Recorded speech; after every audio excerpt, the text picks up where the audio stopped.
Good morning and welcome to Going Public, Opening Scholarship to All. For our next session, I'm pleased to introduce Chris Coward and Jason Young. Chris is the Senior Principal Research Scientist at the University of Washington Information School, the Director of the Technology and Social Change Group, and the co-founder of the Center for an Informed Public. His research spans issues of information access, digital inclusion, digital skills, and civic engagement, primarily in resource-limited countries. His current work examines misinformation and civic discourse with the aim of developing new library programs and services that respond to today's more factitious information ecosystem. And presenting with him, we have Jason Young, who is a senior research scientist with the Technology and Social Change Group and an affiliate faculty with the Center for an Informed Public at the University of Washington. His research focuses on the impacts of information and communication technologies on rural and indigenous communities. He received his PhD from the University of Washington Department of Geography in 2017. Chris and Jason will be presenting on applied research and public scholarship, the cases of the Technology and Social Change Group, and the Center for an Informed Public. And at this time, I'll turn it over to Chris and Jason. Okay, thank you for that introduction, and good morning, everybody. And wow, that was just a fantastic talk we just heard from Nikita.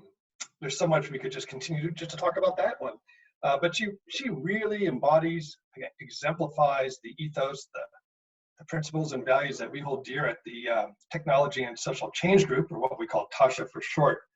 And I think you'll hear more about that as we go forward, particularly in Jason's talk, who will focus more on some of the work we're doing at TASCHA. For my part, I'm actually going to focus my comments on the new center that I had the privilege of founding, called the Center for an Informed Public. And after that, I'll hand it over to Jason. And then at the very end, I touch on an approach to research called engaged excellence, which I think offers a very valuable kind of practical way forward for us as a research community to engage in this type of public scholarship and community engaged research.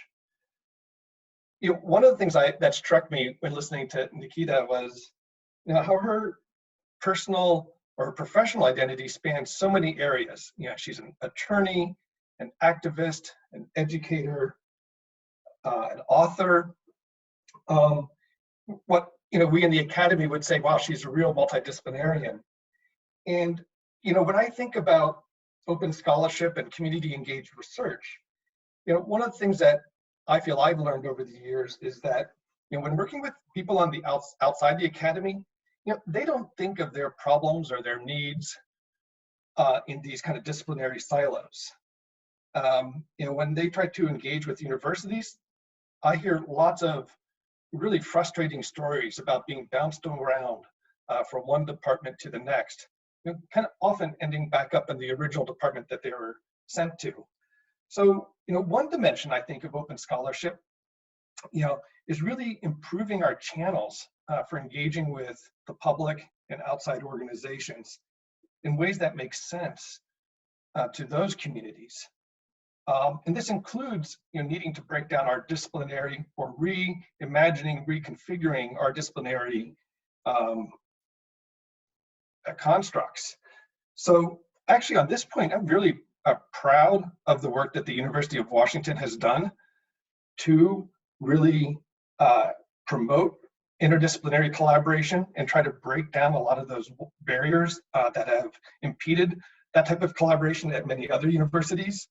And I think we see the results of that in many groundbreaking initiatives, such as the Sciences Institute, the Population Health Program, and many, many more. And I would say also including our new Center for an Informed Public, a much more modest scale, but this is where, of course, I'll be spending most of my time talking about. And I'll be doing this as a kind of both a case study and it's an ongoing experiment, right? I'm trying to really live the values of public scholarship and open scholarship. And because we've just begun, we just launched the center a few months ago. So the Center for an Informed Public has as its mission to marshal the collective resources of a world-class public research university embedded within local communities to resist strategic misinformation, promote an informed society, and strengthen democratic discourse. So there's a lot of words in here that I think speak to this notions of open research and public scholarship. Certainly the public nature of our orientation of our university, being embedded within communities, working with communities, and trying to strengthen democratic discourse, which we cannot do from purely inside the walls of the academy. And we really want to thank here the Knight Foundation, which provided us with the core funding to establish the center. So continuing with this disciplinary theme here, we have 5 co-founders, 3 of us from the information school, although all with very different backgrounds. Emma has a background in sociology, Jevin in biology, myself in international development. Then we have Kate Starbird from HCDE and Ryan Kayla from the law school. And I would just to make a note of thanks to our deans and chairs of our departments who really wholeheartedly supported this engagement and made sure that we had the space and resources to pursue this grant opportunity. Again, I hear from other universities that these types of collaborations are much more difficult to do. We're also in the process of establishing a group of faculty affiliates, which will bring in disciplines and expertise, I should say, from a number of other disciplines, the engineering, the social sciences, the humanities, the professional schools.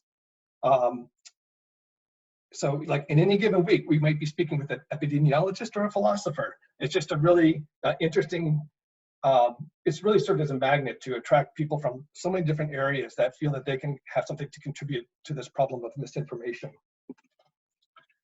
And lastly, we're just announced our first round of postdoctoral fellows. And again, I think you can see they come from a range of disciplines. One of them is from an information school, Colina Koltai, but then we have a person coming in with a background in, or just finishing his PhD in ecology and evolutionary biology. And another one who's finishing her PhD in communication and journalism. So, why are we assembling such a diverse group? Well, because at its core, misinformation, is a wicked problem that requires all of these different perspectives to address. Additionally, we would say that misinformation is what we would call a foundational problem. It goes to the heart of how people in society communicate with each other and solve problems together. And if we can't agree on certain facts or other types of objective information, it becomes nearly impossible to make progress on anything, whether it be the homelessness, the environment, issues of equity, social justice. All those issues are problematized if we don't have agreement around what types of information can be trusted. And also it is, so misinformation is also an applied problem. So, and that's of course where I'll be focusing most of my remarks. And by that we mean it cannot be studied strictly from inside the academy. To be sure, we'll be doing a lot of our research, analyzing millions of tweets. But in our vision, we believe that the genuine engagement in the fullest sense of that word is essential, both to have kind of real world impact, but just as importantly, because we need that engagement to improve the type of research that we are engaged in. So as you see here, engagement is one of the core pillars of the center, along with education, research, and policy. And pillar might not be the right word because really engagement is infused throughout all of our activities. It's not something that we would see as a standalone. So I'll give you a couple examples, concrete examples from our first just few months of operation. And I'm dividing our talk into 2 categories of activity. The first is partnerships. So these are the collaborations with key organizations and entities that are that all have an important stake in the misinformation space. And I'll talk about that in just a second. And the second is the public itself. And here I'll also discuss a range of activities that we are using to both inform and educate the public, but also bring their issues and concerns into the research enterprise itself. So thinking about partnerships, there are many organizations that have a stake in the misinformation problem. This obviously includes tech companies, and especially the social media platforms. And unless some of our research tools into tools that actually the tech world adopts, we'll have little to show for our work. And as a note to others, I would say that the trick here, especially with industry collaborations, is that you need to make sure you develop these partnerships in a way that obviously preserves our independence as researchers, but also does not even create the impression, the slightest appearance of influence in our research. And this is a particularly sensitive topic when we're dealing with misinformation and all of its political overtones. But I'd say that having that clear dividing line is important for any sort of research endeavor where corporate sponsors are contributing. Another category of information of institutions are the information institutions. And we're already working with two sectors here. One is the journalism, KUOW, Seattle Times, many others, and public libraries. So public libraries have been a focus of mine, and at TASCHA, the center I run for a good 10 years. And again, Nikita's presentation did more to kind of give an overview and share the value of public libraries than I could do. So I really appreciate that. So I'm going to delve deeper into this component of our work with public libraries to show kind of what we're doing here. And again, I think Nikita gave that great overview, but I'll just add a couple points, particularly as they relate to misinformation. Because I think, as everyone it might come as a surprise, or maybe it's not a surprise, but that libraries are very often overlooked in today's digital world as we have increasingly alternative access to information. But really their importance and reach cannot be overstated. So I think a first point is they're ubiquitous. They're located in over 16,000 communities across the US. And again, TASCHA has a global perspective on its work. They also exist in over 400,000 communities around the world, 2/3 of which are in the so-called developing world. Secondly, and again, Nikita talked about this, they're actually very popular. She gave the statistics of New York City.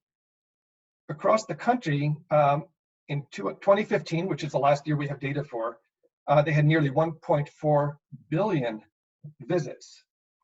And in fact, it's millennials, the first generation really, arguably, to grow up online, to use the public library more than any other older adults.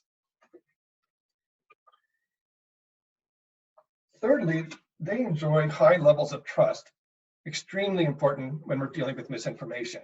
And this figure tells a lot. This is from the Pew Research Center, and it shows that public libraries are trusted more than almost any other source, including family or friends. But particularly, especially if we're looking at other, like our local news organizations, government, which are down in the teens. So in relation to that, the libraries have a very, a greater opportunity, I think, to make a dent in this problem. So, and then, so for these and other reasons, we've really featured a partnership with public libraries in the vision for the center. And the way we did this was by developing the concept of a community lab. And for us, the community lab is really an extension of our lab space. It's an extension for doing learning, experimentation, co-creating research-based interventions, and then developing promising approaches that can be then scaled more broadly.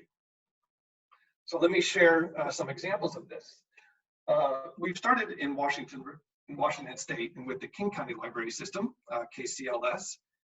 And the reason that we decided to work with KCLS is because it spans kind of a diverse geography of both urban and rural areas, representing the full spectrum of ideological and political identity, not to mention other other measures of diversity around ethnicity, race, income, and so forth. And so the first step for us really is around relationship building. You can't do anything without having a relationship. And I'm surprised actually that how often this is skipped. I've witnessed many times over my career here how research faculty have approached outside organizations more in a transactional sense. Like, we want to do this, can you help us, or can you support this? But it's more of a, we'll do this for you, can you do this for us, and in return we'll do this for you. Very transactional. And I admit that sometimes that's might be necessary, but that's not how we've approached our public scholarship. The next step really is and we often, I should say, build our relationships long before we have any sort of project idea. We build relationships all the time and nurture them so that when an opportunity arises, we already have that relationship and we can work together. In building those relationships, it's also, and then especially when you get down to a project idea, you need to have alignment. And again, this is something that often gets skipped over in establishing these cooperative agreements. So for us, we had to learn what was our goal was to learn about the current state of libraries and misinformation. And another goal was then to develop a couple of programs that the libraries would implement in their communities. And then the third goal, and again, this was shared collectively, was we wanted to measure the impact of these interventions so that we could then refine and eventually scale them. And part of this alignment is really familiarizing each other with your work norms. We've often had to do kind of a research 101 with our partners. And that's because research, kind of in our scientific sense, often differs from how maybe practitioners think of research. We have IRB processes. We need to develop very specific research questions and data collection protocols. Research is often very exacting and it's slow. And we've learned that this is super important to convey up front, because we're often pressured by partners and donors who fund practitioner work. They say, go faster, just produce things that can be scaled, fail fast, all those kind of sentiments. And from our standpoint, we can't produce new knowledge, generalizable knowledge, unless we can proceed systematically, rigorously, and with the other kind of standards of high quality research. So this takes a little bit of time to go through with any sort of outside organization, but it's really well worth it, because without that alignment, you're not going to have a successful engagement. Thirdly, we really embrace this concept of co-production of knowledge. And here's how we kind of pursued that with KCLS. We came up with at least a draft set of questions that we thought we would want to learn about how the libraries and librarians were dealing with misinformation. We worked that with them. They had access to our same Google Docs. We refined the questions. We added questions that they wanted to learn about their own operations. And they helped us test it with librarians to see if the data collection protocol, the interview protocol, would work. They also helped us recruit the librarians to participate in our interviews. And then once we had a chance to analyze the responses, we held a workshop that gathered about 20 librarians, including those who participated in the interviews, and our research team. And at this workshop, we played back what we heard from the interviews and asked the other participants to reflect and build on those initial responses.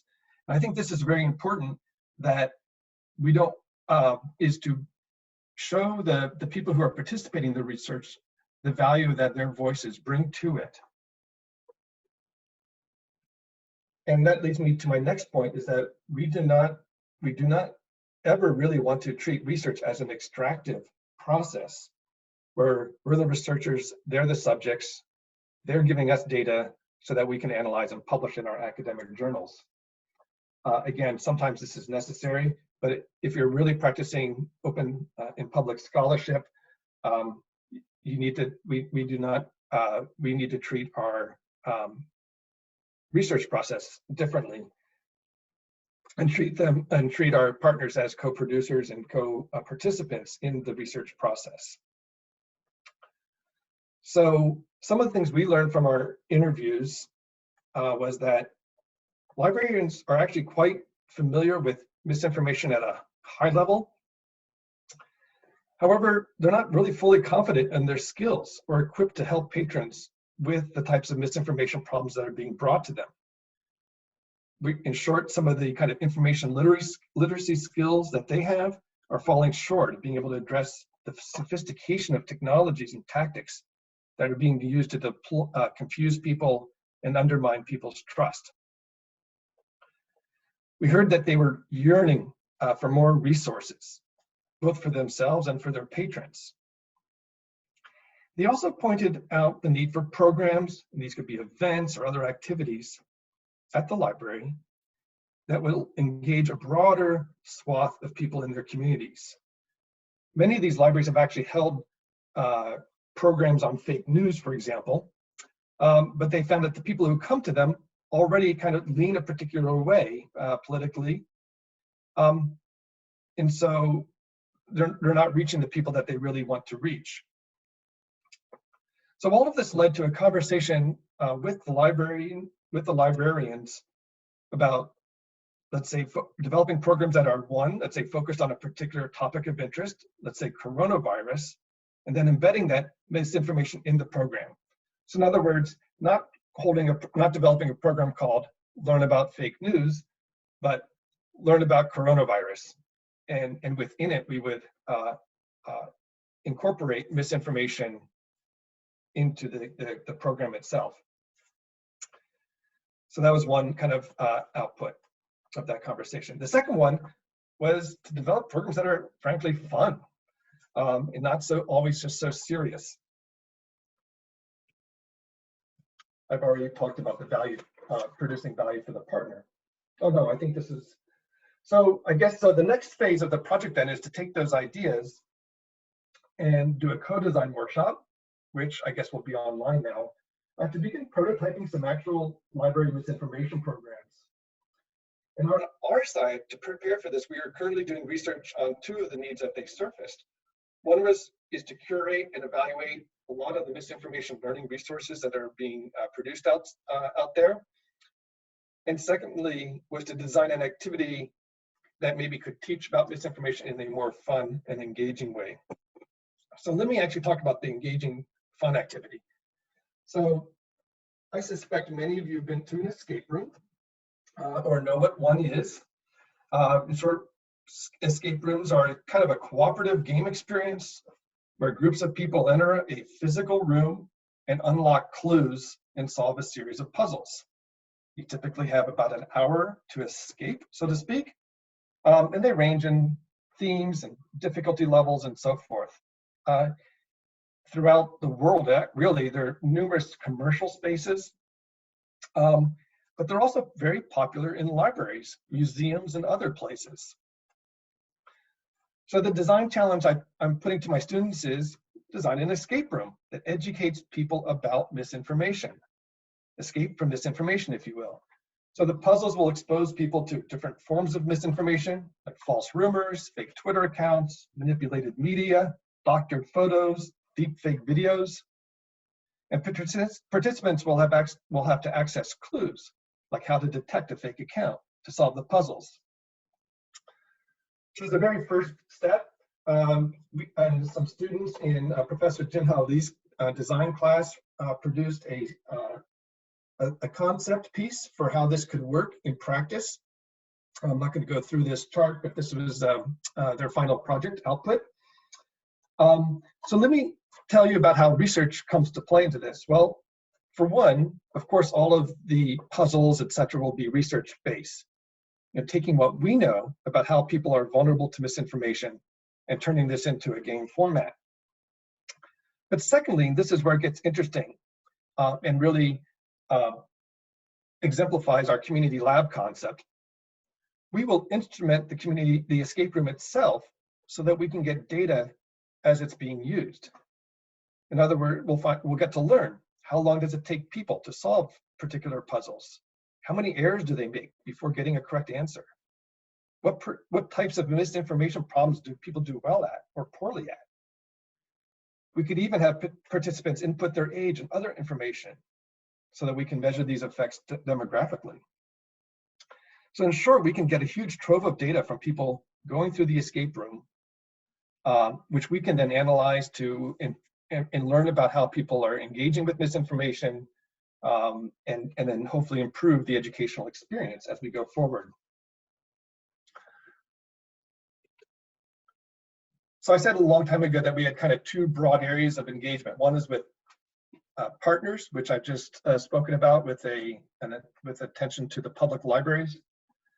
The second one is the public writ large. And in many respects, this is actually, I think, a harder task, given just the number of people in the public. How do you engage, right, in a kind of really genuine way where you're listening as much as you are speaking? So we've done a couple of things here at the Center for an Informed Public. So first, we're holding a series of town halls across the state. The first one was in Seattle back in January. About 400 people came out for that event. But we decided we didn't want to just speak at the audience. So we actually only had, I think the five of us, we only had maybe 2 to 3 minute introductory statements. And what we did was we used a technology called Thought Exchange, which people could use through their mobile phones. And they could ask questions, they could see each other's questions, they could upvote the questions they thought were really good ones, downvote others, and also see the connections between questions. So it produced kind of a network map in real time. And this allowed us to really get a sense of what this 400-person audience was thinking, what types of concerns they had, and allowed us to focus our responses. And actually it was a two-way conversation with 400 people in a very productive way. Not only that, so this allowed us, I think, a much more kind of democratic way to participate in the event itself, but also now we have a whole catalog or we've documented all of those questions, and we see which ones are most popular, and we're going to be using that to inform our research, to learn what types of issues they have that we can focus on. So we're really seeing our town hall journey as a way to listen from different communities across the state about the issues that concern them, and learning what we can do as a public university to help address them. The other approach is by being very present in social media and popular media. Currently, of course, it's coronavirus, and we have really mobilized the center to focus on misinformation around coronavirus. And here are just a few snippets from various stories that have appeared in Science Magazine, KUOW, Christian Science Monitor, New York Times, Washington Post, and others. So we're really trying to make sure that we're being as much in real time with the public, and being very open about where we are in our research. We're still analyzing the data, but we can be speaking along the way with the public. So at this point, I'm going to turn it over to Jason, and it'll be a very different talk about the work we're doing at the Technology and Social Change Group. In my 10-second introduction, TASCHA really, we look at the role of digital technologies in creating open, inclusive, and equitable societies. So principles of public scholarship are really embedded into our DNA. Jason. Thanks, Chris. Thanks. One sec, let me get my screen. Awesome. Hopefully everybody can hear and see the presentation okay. Thank you very much, everybody, for putting this event on and for joining us amidst coronavirus. If you hear any banging over here, it's because I'm hiding in my basement from my 2-year-old, who my wife is kindly watching right now. So I know we're all dealing with things. So my name's Jason Young, and as Chris mentioned, I'm a senior research scientist with TASCHA, also an affiliate faculty with the CIP.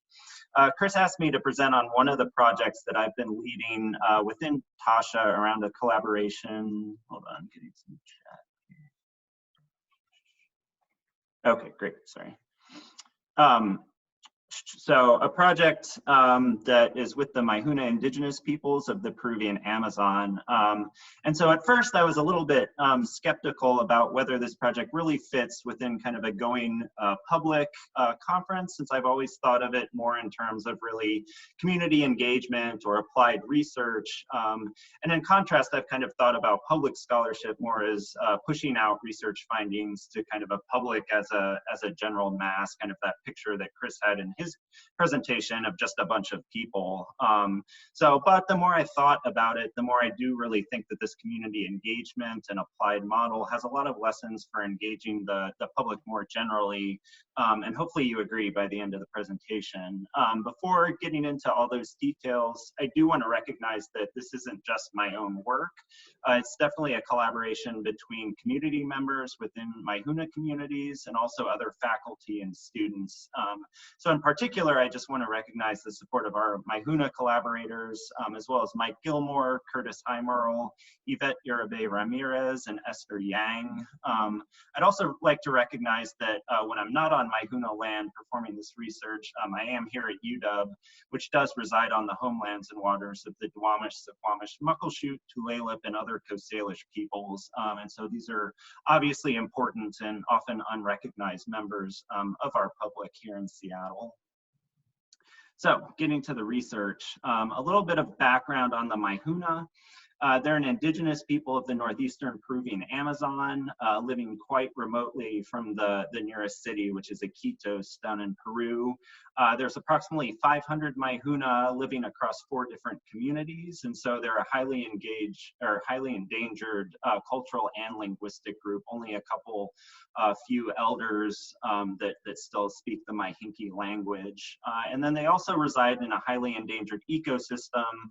So for example, during the course of this work, Mike Gilmore, my ethnobiologist colleague, actually discovered an undocumented ecosystem that is within the ancestral territory of the Maihuna. And so the Maihuna have really experienced a long history of colonialism, and our collaboration with them is largely situated as a way to support them kind of in response to that ongoing colonial history. And so for me, that collaboration began back in 2006 when Mike introduced me to the Maihuna, but he'd already been working with them for about 10 years. So this is a really long, sustained engagement with this particular public. And then today I'm going to be discussing 2 distinct projects that we've collaborated on together, a participatory mapping project and then an internet connectivity project. So the first project is what's referred to as a participatory mapping, which is essentially a method for engaging a community or some other form of public to produce spatial data about a particular place. And so this method has been used successfully by a lot of indigenous groups in order to, for example, fight for land claims over their ancestral or traditional territory, because often kind of colonial map making processes have erased those groups from maps. And so the Maihuna became interested in this method because they'd been pushed off of their ancestral land and only had a very small title of that land still belonging to them. And so those other portions of their land, which they still relied upon, were suffering from things like logging, poaching, and were also under threat from a proposed development project. The Peruvian government wanted to build a transnational highway through this very pristine Amazon rainforest. And so at that time, Mike reached out to me about the Maihuna's desire to kind of better protect that land. So we decided to initiate the project. We strongly believe, as Chris alluded to, that community and public engagement shouldn't start at the end of a project. It really needs to be built into every stage from the very beginning. So even before applying for grants or scoping research proposals, we started by consulting with the communities. For our work, it's been really critical to understand exactly who our public is, what they want, and how our research can support those needs that they have. And so from the beginning, this involved consultation with the community, which scoped the grant proposals. And then once again, when we entered the communities, we would hold community meetings once again. And so even though the communities already knew about the project, we just wanted full community buy-in at those meetings. And so this served two purposes. One was to gain informed consent, which obviously is important for any sort of research. But the second was also just to increase community buy-in and excitement about the work. And so this would ensure that the community was engaged also at the end of the project when we had results to share back with them. And so here are just some photographs, for instance, asking questions about some of their goals around conservation of the environment, around organizing the Maihuna within this sort of research. So once then we get their buy-in, we get their permission to proceed with the research itself followed a highly participatory approach. So in this first stage, we held community meetings to produce paper maps of ancestral territory, as well as key sites within that territory. This would later then be used to document their ongoing use of the land, to make that legal claim to the land that they wanted. We also held these meetings in a culturally resonant style called a minga, which is essentially sort of a work party where we provide food and drink for all of the participants. And that's regularly used by the Maihuna to do things such as build a house for somebody or help to harvest or clear an agricultural field. Yeah, and so that helped us really gain access to a lot of the community, but at the same time, it was also really important to recognize that our public wasn't just some undifferentiated mass. In other words, the Maihuna communities themselves are really composed of different groups that are likely to experience research and its results differently. So for example, we had to shape our method very carefully to account for gender differences to ensure that women, for instance, felt like they were also welcome in some sort of these research spaces. From there, once those maps were created, we took them out in the field to gather GPS coordinates, as well as photographs and even video of the sites that were being mapped. Importantly, we once again had the long-term public impact of our work in mind during this process. So for example, videos of the sites were designed, they told traditional or cultural stories about those sites, and they were designed for long-term educational purposes. They were often scripted and acted out by Maihuna, who would pretend, for example, to be telling a story to their children so that that video could be used in schooling long-term for cultural regeneration. We also transferred a lot of technological skills to our participants, such as the use of a GPS throughout that method.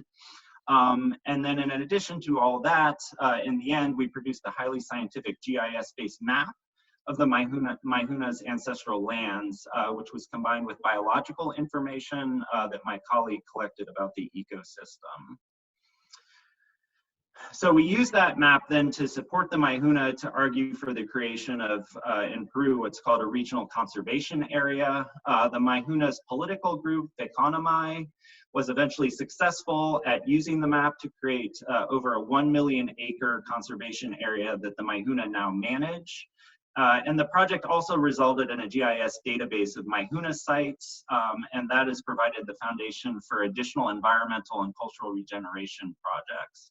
On the academic side, happily, the project also resulted in a range of academic publications that personally really catapulted my early career.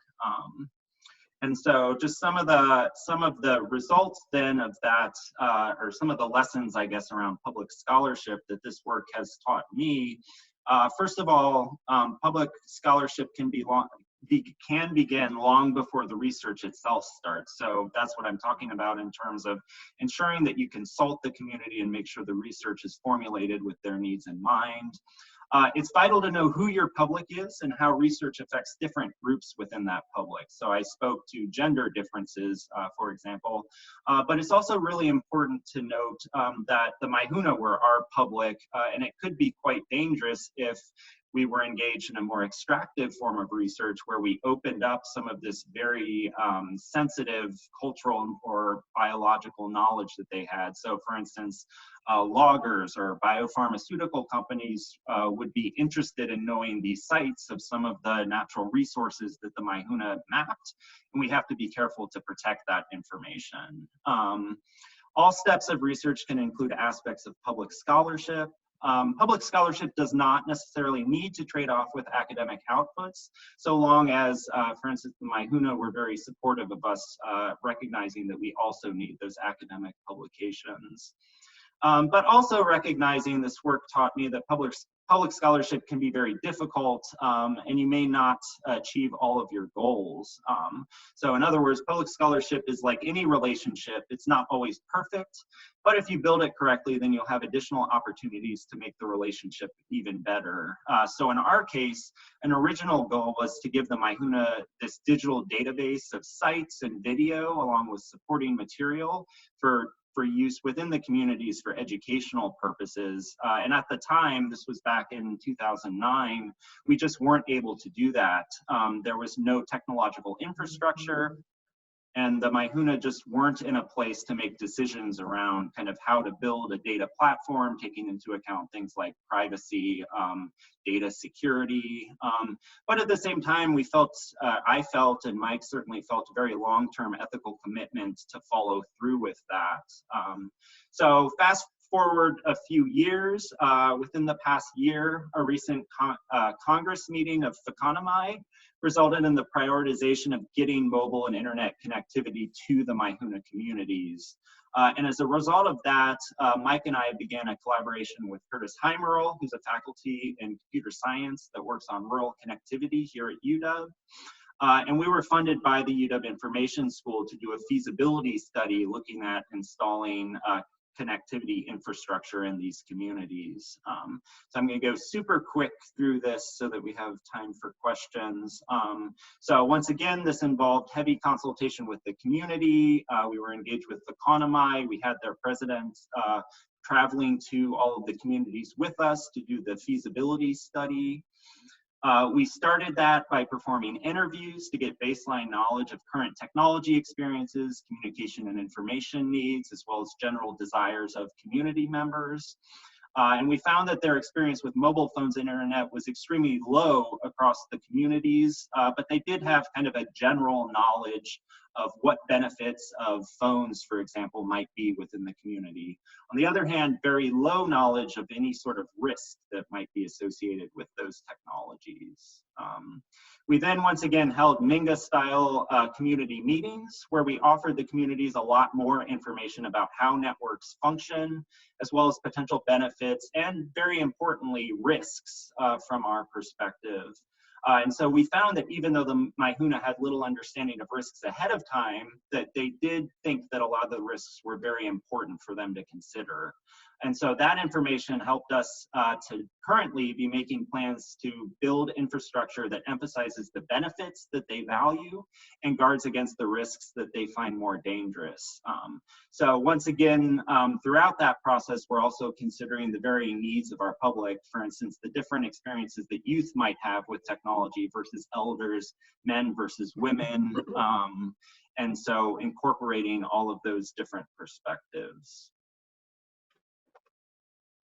Yeah, so next steps, we found that the research process increased the capacity of Maihuna to make informed decisions about connectivity. The communities, despite finding some of those risks to be kind of concerning, they unanimously wanted to move forward with implementing these networks in their communities. So currently we're working with the Maihuna to try to find funding to implement a pilot network in one of those communities. And so our goal is to get that up and running and then to be able to build other digital services on top of that network. For instance, all that mapping, cultural information that they had so they can use that within their schools. And then as that work unfolds, we're also starting to consider wider public. So for instance, talking with the Peruvian government, who's only now beginning to consider some of the benefits of connectivity for rural indigenous peoples. And so hoping that our work can contribute to kind of wider engagement around that issue for other communities that we aren't necessarily working with. And so very last thing before I turn it back to Chris is just, this is just one case study of all the work that TASCHA's doing. And so I'm sure going to our website, you can see a lot of other community collaborations that we're doing. So thanks very much.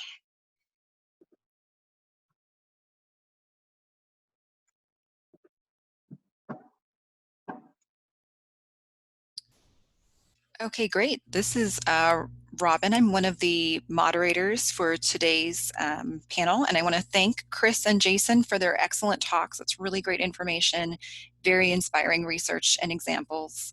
I'm going to go ahead and start with just a basic question for Chris, if that's okay. Please go ahead and continue to use the Q&A chat, folks, and the general chat area to insert your questions. Chris, one question had to do with the Center for an Informed Public and its build out to UW-Tacoma and UW-Bothell. Is this a plan of the center? Recognizing that the communities surrounding each institution, meaning Seattle, Tacoma, and Bothell, are distinct with varying community needs, as well as very different demographics that attend each and sharing this center's mission. So do you have any comments on that? Yeah, absolutely. Our vision is to have this unite all of our branches because of, as the questioner asked, because of the unique differences and different communities that they serve. And we've definitely already had conversations with several people in the different branches. We've also extended this even further. We have a partnership with Washington State University, which has, again, branches in many other parts of the state, particularly in the more, obviously, in the more rural areas. And so that's also very much of a commitment of ours, is to make this a statewide initiative. Perfect. Thank you for that. I'm sure that's really encouraging, enthusiastic, again, to all of our wide community, UW community across the whole region. Yes. I will go ahead and just continue to flip back and forth with questions. So I'm going to go to Jason next. Jason, a couple of just clarification questions for you. I'm going to combine two of them together. One was just a clarification that someone may have missed about whether in your research you were communicating in English or working with a community translator. And similarly, just a little more information about your academic background, which is helpful to know in getting other folks to understand how they might start or take a path such as yours. Sure, that's great. So the Maihuna, so traditional, their kind of native language is called Maihinki, but because of kind of colonization processes that they've gone through, most of the youth speak only Spanish. Some of the kind of middle-aged folks speak Spanish and Maihinki, and then only a handful of the elders speak only Maihinki. So we primarily work in Spanish. At times, for instance, Curtis, who's our computer science collaborator, he doesn't speak Spanish, so sometimes we will work with a collaborator that will translate English to Spanish. And then neither Mike nor myself speak Maihinki, so when we're engaging, or Mike speaks a little bit of Maihinki, but I don't, and so often we'll work with trusted community members to help us translate from Spanish to Maihinki if we're working with, or when we're working with those elders. So it kind of depends on who we're engaging with. In terms of my background, I've been trained as a geographer, so my bachelor's, master's, and PhD are all in geography, in human geography specifically, and so that's where kind of my expertise in using mapping platforms, geographic information systems, became really useful in the context of that first project that I started with. But there are a lot of other social science fields, I think, that are increasingly looking to mapping work, and also, you know, anthropologists, sociologists, a lot of folks engage in these types of participatory methods, whether it's mapping or other types of research methods. Does that answer the question? Yes, I think so. And I too truly love hearing about all the different experiences people have had with academia. So that's great to know and to just have that sort of broader context and imagination. I have one more question I'm going to put to Jason before we go back to Chris for a couple of questions. I know we're a little short on time, but there was a context question as well for your research about whether was internet and cell phone infrastructure requested by the Maihuna or brought to them as an idea by the researchers. Yeah, so actually ahead of any discussion by the researchers, this organization that is essentially leaders from the 4 different Maihuna communities, they have this political organization called Whekonomai. Every year or 2, I think they hold a congress that brings all 4 of the communities together. And so at that meeting, one of the top 3 priorities, I think it was at last year's Congress, was exploring the option of connectivity within the communities. And so at the same time, I had been exploring this new research collaboration with Curtis in other spaces, having nothing to do with the Maihuna. So it was just kind of a fortuitous collision of their interests and this new partnership that I'd have come together. So yeah, one aspect of research, I guess, is kind of lucky coincidence. But yeah, it was definitely driven by a Maihuna goal. Excellent. Thank you for that, Jason.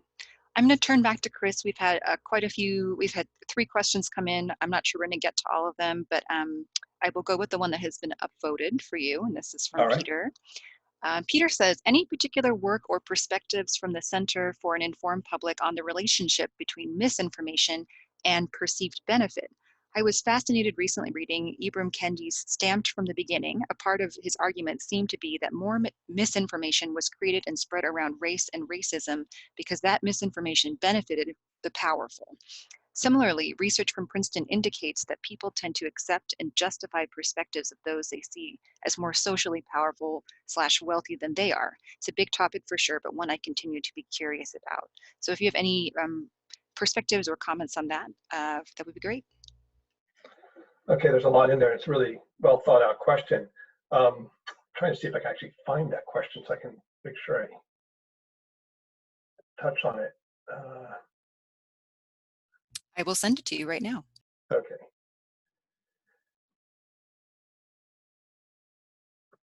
Thank you.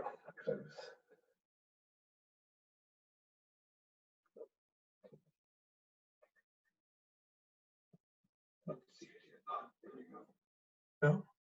Oops, I might have not sent the proper one. I think I had a different one. 1 second. Sorry, I should have. I mean, I was thinking of things as you were saying it, but then I kind of lost my train of thought. Okay, thank you. Here we go.